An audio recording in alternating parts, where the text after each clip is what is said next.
এরপর আল্লাহ সুবহানাহু ওয়া তাআলা আদর্শ নারী পুরুষের বৈশিষ্ট্য সম্পর্কে বলছেন, আস-সাবিরাত ওয়াস-সাবিরাত, তারা ধৈর্যশীল হবে। নারী পুরুষকে ধৈর্যশীল হতে হবে। উপস্থিত বৈঠকের মুসলিম দ্বীনি ভাই বোন, আপনাদেরকে ধৈর্যশীল হতে হবে।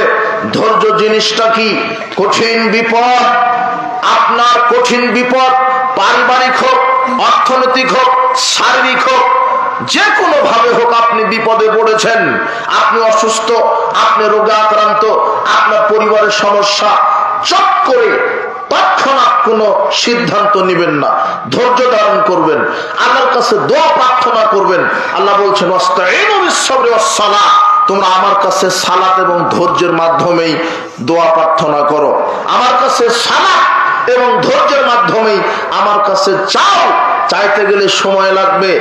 আপনি রাতে উঠে আল্লাহর কাছে চান, ধৈর্যশীল হন।